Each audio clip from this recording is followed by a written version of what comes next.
오늘 주일에도 우리가 함께 하나님 앞에 예배드리게 돼서 대단히 기쁘고 감사합니다. 사무엘하 13장 뒷부분에서 우리가 일부를 읽었습니다. 19절에 보면 다말이 자기 머리에 재를 무릅쓰고 덮어쓰고 채색 옷을 입고 크게 울부짖는 모습이 나오죠. 그 이유가 뭡니까? 그의 이복 오라비 암논에게 치욕을 당하고 내던져졌기 때문입니다. 암논, 이 암논이라는 사람은 다윗 왕의 큰아들 장자입니다. 그가 이복 누이인 엄마가 다른 그 아래 누이 다말을 사랑했고 상사병이 들었습니다. 그런데 그가 이성으로서 혹은 성적인 욕구의 대상으로서 이복 누이를 취하는 것은 율법이 금하는 일입니다. 그런 욕망이 일어나는 걸 꺾어야 하죠. 그런데 암논은 그 악한 욕망을 꺾지 않았습니다. 아버지 다윗에게 병든 자기를 간호하도록 그 여동생을 보내달라고 해가지고 아버지를 속여가면서까지 그 악을 행했습니다. 자, 우리식으로 말하면 왕이 계승 서열 1위 세자라고 하잖아요. 우리 옛날 조선에서는. 자, 그런 이 왕이 계승 서열 제 1위인 이 세자라고 하는 왕의 큰아들이 어떻게 이렇게 추악하고 어리석은 일을 벌일 수가 있습니까? 부친을 속이고 또 그 누이의 마음에 깊은 고통, 그 삶의 고통을 새기는 이런 일을 어떻게 그렇게 쉽게 앞뒤 안 가리고 행할 수가 있었는지요. 아직 피지도 못한 누이를 짓밟아서 영혼에 깊은 상처를 새겨 놓았고요.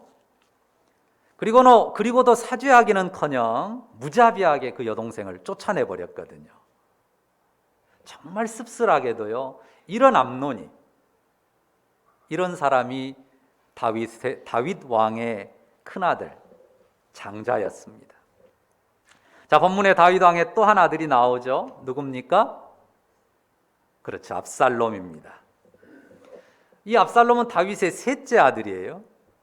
순서로 하면 셋째 아들인데 이 큰아들인 암논하고는 엄마가 다른, 배가 다른 형제입니다. 그런데 그 암논에게 아주 몹쓸 짓을 당한 그 다말의 친오라비예요. 다말하고는 엄마가 같습니다.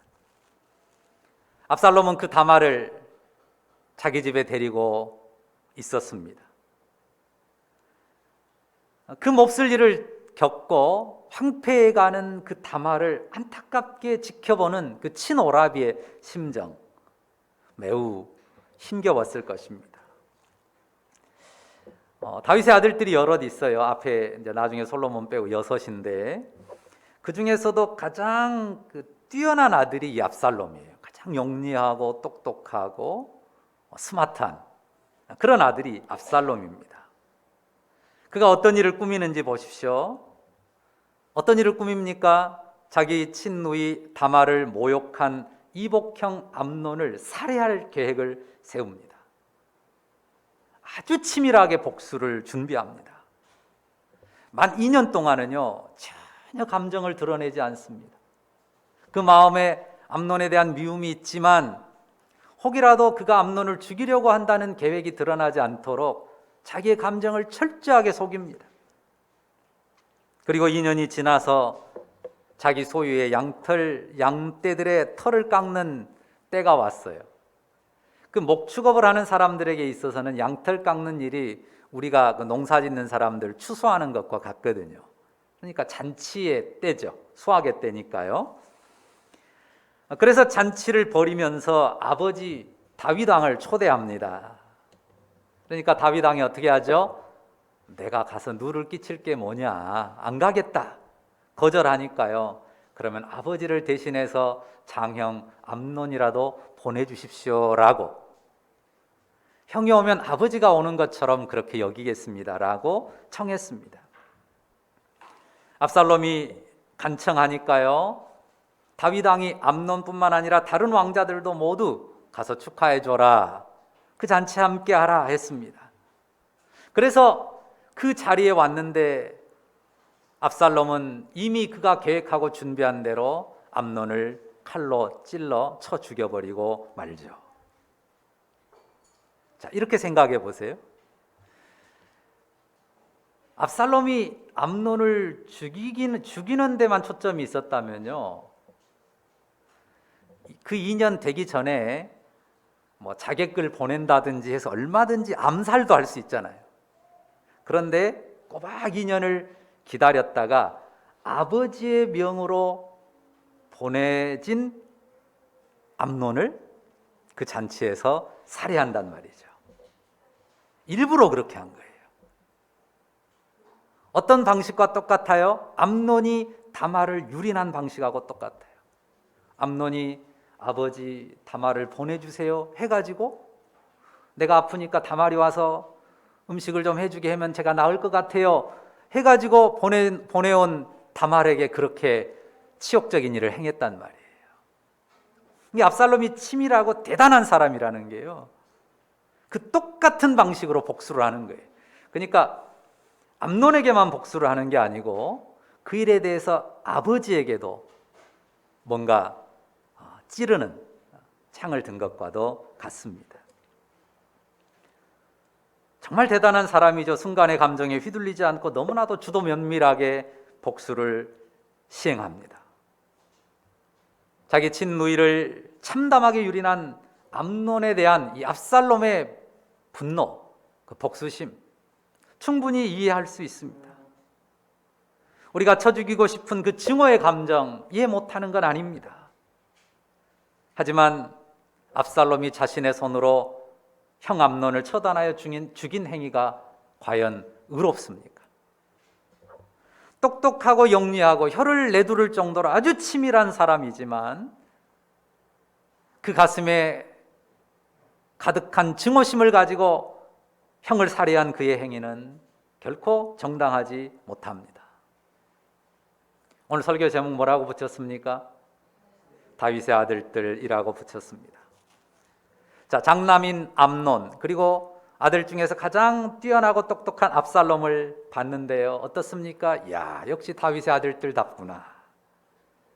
역시 다윗의 자식들은 이스라엘 나라를 의와 소망으로 견고히 세울 만한 그런 아들들이구나. 그런 모습을 보여줍니까? 아닙니다. 오히려 우리에게 실망과 한숨을 안겨줍니다. 다윗의 핏줄에서 태어난 장자도 가장 뛰어난 아들도 그들 안에서 하나님 나라의 의와 소망을 찾아보기가 어렵습니다. 욕정에 사로잡혀서 도덕성을 내팽개쳐버린 큰아들 암논이나 정말 뛰어난 아들이지만 복수심에 사로잡혀서 형을 살해해버리는 압살롬이나 이들에게서 하나님 나라의 의를 그리고 하나님 나라를 향한 믿음이 전혀 엿보이지 않습니다. 오늘 우리가 먼저 확인할 것이 이것입니다. 다윗의 핏줄에서는 결코 이스라엘의 구원과 소망을 찾아볼 수가 없다는 사실이에요. 다윗의 핏줄, 다윗의 아들들에게서는 이스라엘의 구원과 소망을 찾아볼 수가 없습니다. 하나님께서 다윗의 후손을 통해서 이스라엘 나라의 왕위를 영원히 경고케 하겠다는 약속을 주셨단 말입니다. 하지만 다윗의 피를 따라 나는 그 핏줄을 따라 타고나는 아들들을 통해서는 그 후손에게서는 소망을 발견하기가 어렵습니다. 우리가 잘 아는 것처럼 마태복음 1장 1절 뭐라고 예수 그리스도의 족보를 소개합니까? 아브라함과 다윗의 자손 예수 그리스도의 계보라 이렇게 쓰죠. 분명히 그리스도는 아브라함의 씨요 다윗의 후손으로 옵니다. 그러나 다윗과 아브라함의 핏줄이어서 거룩한 구원자가 될 수 있는 건 전혀 아닙니다. 아브라함도 다윗도 똑같아요. 범죄한 아담의 핏줄입니다. 그리스도는 족보상 다윗의 계보를 따를 뿐이에요. 족보상 아브라함의 계보에서 오는 것뿐입니다. 그리스도는 다윗의 씨가 아니에요. 다윗의 계보에서 나시지만 다윗의 씨가 아닌 성령으로 잉태되어 나시는 하나님의 아들, 육체는 유대인의 후손을 입고 태어났지만 그는 성령으로 잉태되어 하나님 아버지의 씨로 잉태된 하나님의 아들입니다. 그러므로 계보상으로 그는 다윗의 후손이에요. 그렇지만 성경에 나오는 것처럼 다윗이 그리스도를 내 주라고 고백했던 다윗의 주가 되시는, 다윗의 후손으로 오지만 혈통으로 다윗의 후손이 아니라 다윗의 주가 되시는 그리스도라고 하는 것입니다. 다윗 왕과 그리고 그의 후손들은요, 죄로 인한 슬픔과 비극을 그려낼 뿐이에요. 여기 암논과 압살롬만이 아니에요. 그 이후에 그의 핏줄을 따라 나오는 모든 왕들, 그리스도의 온전함을 보여주는 왕은 하나도 없습니다. 처음에만 그런 게 아니라요, 쭉 그런 모양새를 열왕기서, 역대기에서 충분히 볼 수가 있습니다. 이것이 다윗의 후손들의 실상입니다. 그래서 우리는 이 다윗 왕가의 슬픔과 비극을 통해서 우리의 주 되신 하늘의 그리스도를 더욱 바라보게 되는 것입니다. 우리가 인간의 어떤 훌륭한 사람이 있어요. 뛰어난 사람이 있습니다. 그러나 어떤 뛰어나고 훌륭한 인간이라도 그 혈통이나 가문에서 소망을, 구원을 줄 수 있는 인생은 한 사람도 없습니다. 혹이라도 우리 마음속에 어느 인생에게서 소망을 두려고, 소망을 찾으려고 했던 마음이 있다면 그 마음을 접어야 합니다. 소망은 단 한 분, 하나님의 아들로서 사람 되신 우리 주 예수 그리스도 뿐이십니다. 믿으십니까? 우리가 그 믿음으로, 그 신앙의 고백으로 이 시간도 하나님 앞에 예배해야 할 것입니다.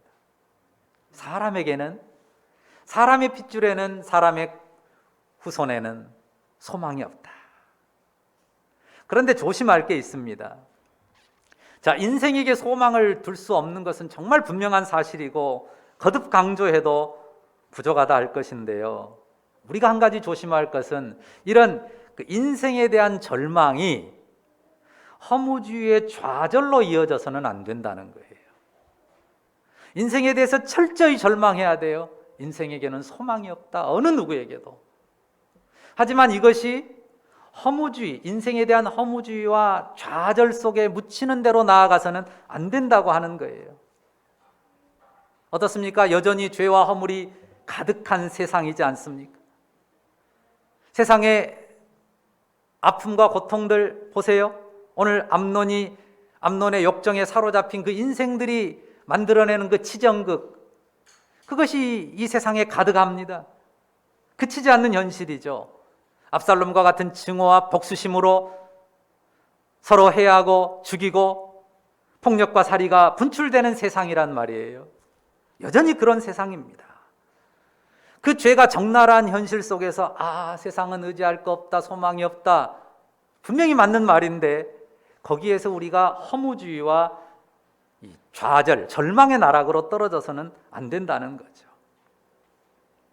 그 적나라한 현실, 우리가 눈을 감고 살 수는 없고 우리가 눈을 똑바로 뜨고 마주하며 살아야 되는데요, 그런 상황에서 우리 그리스도를 믿는 성도들은 어떻게 대처하고 살아야 할지를 고민해 봐야 됩니다.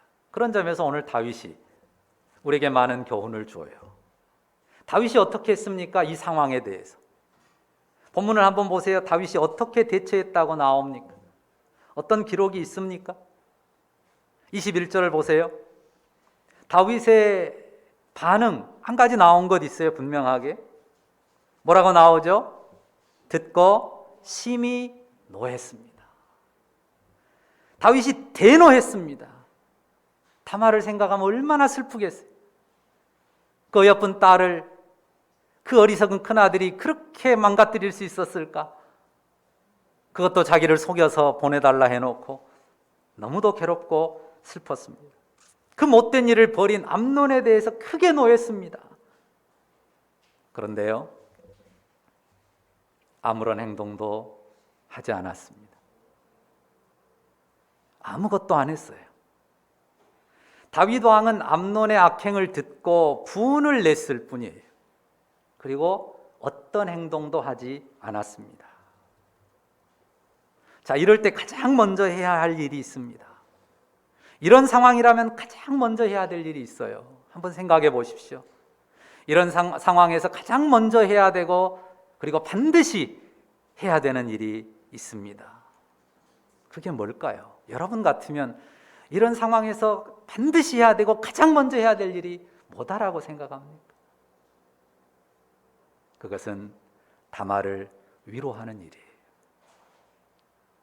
다말의 상처를, 너무 상상할 수 없는 일을 당한 그 고통 속에 사로잡힌 다말을 싸매주고 어루만져주는 일을 가장 먼저 해야 될 일입니다.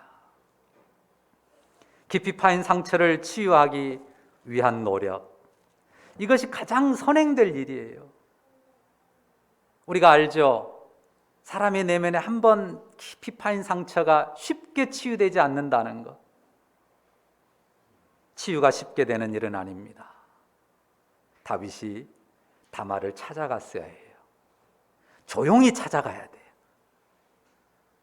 시끄럽게 떠들면서 찾아가는 게 아니라 정말 조용히 다말을 찾아갔어야 합니다. 그리고 만나서 제일 먼저 할 일이, 가장 먼저 해줄 말이 있어요. 뭡니까? 어떤 말을 가장 먼저 다말에게 해줘야 될까요? 믿음이 좋다는 사람은 이것도 다 하나님의 선한 뜻이 있을 것이다, 이런 어리석은 말을 하는 사람이 있어요. 그건 믿음의 말이 아니에요. 물론 그 말도 해야 돼요. 근데 그 말은 맨 끝에, 정말 끝에 접어놨다가 해야 될 말이에요. 가장 먼저 해야 될 말은 다말에게 네 잘못이 아니야. 아빠가, 다윗 왕이 다말에게 가장 먼저 해줘야 될 말은 네 잘못이 아니야. 이 말을 해줘야 돼요. 그리고 이 말이 그 영혼에 새겨지도록 반복해서 들려줘야 됩니다. 왜 그렇습니까? 분명히 내 잘못이 아니에요. 근데 너무 감당할 수 없는 고통스러운 일을 만나면 사람이 자꾸 어디로 갑니까? 자책감에 빠진단 말이에요. 나는 왜 그렇게 못났을까? 나는 왜 이런 일을 당해야만 했을까? 내가 죽어야지. 이런 상황으로 치닫기 쉽단 말이에요. 그러니 분명히 규정해 줘야 돼요. 네 잘못이 아니다. 그 못된 암논이 잘못한 거야. 그리고 아빠가 잘못한 거야. 그 못된 암논의 거짓말에 속아서 그걸 바르게 이해하지 못하고 너희를 그 고통에 빠뜨린 아빠가 잘못한 거야. 미안하다. 가장 먼저 할 일이 이거예요. 용서를 구하고 위로해야 맞습니다. 그러니까 사실은 모든 상황에서 그래요. 피해자를 보호하고 위로하는 것이 가장 선행돼야 되고 먼저 해야 될 중요한 일입니다. 부당하게 입은 상처를 치료하고 회복시키는 일, 가장 긴급하게 행해야 될 일이에요. 그런데 다윗이 어땠어요? 아무것도 안 했다고요. 분노만 했어요. 자, 혼자 분내고 괴로워한 것, 그이 어떤 변화를 만들 수 있습니까? 아무 변화도 만들지를 못합니다. 오히려 상황을 악화시킬 뿐이죠. 그러니까 행동을 해야 돼요. 행동이 중요합니다. 자, 다윗의 경우로 보면, 이 경우로 보면 어떤 행동이요? 위로하는 행동. 조용히 찾아가는 행동, 위로하는 행동. 그리고 왕으로서, 아버지로서 책임지는 행동, 또한 책임지게 하는 행동 했어야 돼요. 그런데 이런 말도 행동도 전혀 없었어요. 그냥 분노만 가지고 혼자 괴로워만 했단 말이에요. 상황이 더 악화됐습니다. 어떻게 됐어요? 압살롬이 잠잠했지만 이 모든 상황을 지켜보면서 전혀 정의가 실현되지 않는 이 현실을 보면서 어떻게 했어요? 분노를 속으로 쌓고 또 싸우면서 와신상담했잖아요. 비밀스러운 복수의 칼을 갈았습니다. 그리고 만 2년 만에 압살롬이 피해 살인극을 벌이고 이방으로 도망쳐 버립니다. 이 모든 게 인간 안에 있는 죄가 빚어낸 비극이에요. 그런데 우리가 간과해서는 안 되는 것 하나, 다윗 왕의 무책임을 만든 결과물이에요. 분명히 인간의 죄, 이런 악을 산출해낼 수밖에 없는 인간의 연약함이지만 또한 이 참혹한 결과를 만들어낸 주된 원인 중에 하나가 다윗의 무책임이라는 사실을 우리는 간과해서는 안 됩니다. 이럴 수는 있어요. 암논의 죄를 보니까 자기 죄가 생각나요. 이 아비가 못 나가지고 이 아비가 범한 죄악을 자기 자식에게서 또 본단 말이에요. 자기 죄가 생각나서 차마 그 암논에게 어떤 것도 행할 수 없었다고 말할 수도 있습니다. 사람이요, 자기 스스로를 가리켜 너는 죄 없냐, 너도 죄인이잖아 라고 자기 양심을 일깨우는 것은요, 아주 정직한 일입니다. 자기 양심의 소리를 듣는 것 정말 귀한 일이죠. 하지만 어떤 권위의 자리에 섰으면 책임 있는 판단과 결정을 해야 합니다. 다윗이 아버지로서, 무엇보다 이스라엘의 왕으로서 그가 책임 있는 결정과 행동을 했어야 합니다. 자기가 의롭기 때문에 다른 사람의 죄를 책할 수 있는 인생은 아무도 없습니다. 우리 주님 말씀하신 것처럼 너희 중에 죄 없는 자가 돌로 쳐라 하면 누구도 돌을 들 수 없는 인생입니다. 나도 죄가 없지 않고 하나님 앞에 죄인인 사실 분명합니다. 그런데 스스로에 대한 부끄러움 때문에 책임을 져버린다면 그거는 직무유기입니다. 예를 들어서요, 경찰관이 나도 죄인인데 뭐 그러면서 죄인을 안 잡고 놓아준다면 정말 양심적인 경찰관이죠. 그런가요? 사람 양심이 그 정도는 돼야 되잖아요. 안 그래요? 경찰 옷을 벗어야죠. 내가 의롭기 때문이 아닙니다. 나도 죄인이고 너도 죄인입니다. 우리 모두가 죄의 연약함에 둘러싸인 인생이에요. 그런데 하나님 앞에서 붙들어야 하는 당위가 있단 말이에요. 하나님 앞에 붙들어야 될 소중한 가치가 있단 말이에요. 그게 뭡니까? 너도 죄인이고 나도 죄인이니까 그냥 그 수준에서 적당히 서로 모른 체하고 살자가 아니라 하나님 앞에서 당위는 뭡니까? 너도 나도 함께 죄를 벗어나고 죄를 이겨야 된다고 하는 사실입니다. 너도 죄인이고 나도 죄인인데 우리가 함께 격려해서 함께 도와서 죄를 벗어나고 죄를 이겨야 된다고 하는 사실이에요. 그리고 그 길을 하나님이 우리에게 그리스도를 통해 주신 것 아닙니까? 그러니까 내 죄도 아파하고 너의 죄도 아파하면서 서로가 그 죄와 싸우고 죄를 씻도록 해야 된다는 말입니다. 초점이 죄를 처벌하는 데 있는 게 아니에요. 죄를 심판하는 데 있는 게 아닙니다. 거기 초점이 있는 거 아니에요.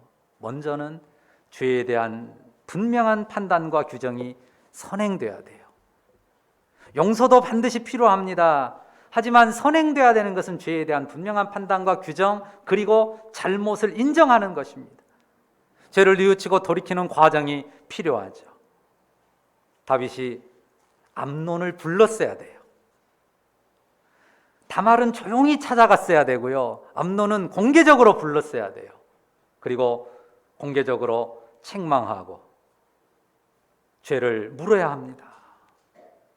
무엇보다 상처 입은 다말에게 진정성 있는 사과를 하도록 그렇게 만들어야 합니다. 물론 다말이 보고 싶지 않아 할 수 있죠. 그러면 몰라도, 그러면 직접 대면하지는 않게 하더라도 정말 진정성 있는 사과의 태도를 다말에게 나타내도록 만들어야 하고 모두가 납득할 만한 공의를 세우는 징계 조치를 행했어야 합니다. 다윗이 아무것도 행하지 않음으로써 더 큰 비극이 결과된 것입니다. 다시 말씀드리지만 사람 안에서 무슨 선한 게 나겠어요? 이렇게 사람 안에서 올라오는 게 죄와 어둠일 수밖에 없다는 인생에 대한 절망과 탄식, 인생 어느 누구에게도 소망을 두지 않는 것이 우리의 믿음이에요. 믿음의 태도입니다. 그런데 이런 자세가 이 삶에 대한 책임감을 약화시키는 대로 나간다면, 그리고 그것을 덮어버린다면 그것은 믿음에서 빗나간 거라고 하는 말씀입니다. 자, 우리 성도들이 무엇으로 삽니까? 내 깨끗함으로, 내 의로움으로 삽니까? 내 자존심 의지에서 삽니까? 아닙니다. 그러면 성도는 자기 죄와 불의에 눌려서 두려워하며 살아야 합니까? 그것도 아닙니다. 부끄러움과 자책감으로 사는 것도 아닙니다. 그리스도를 믿는 우리는 무엇으로 삽니까? 그리스도로 삽니다.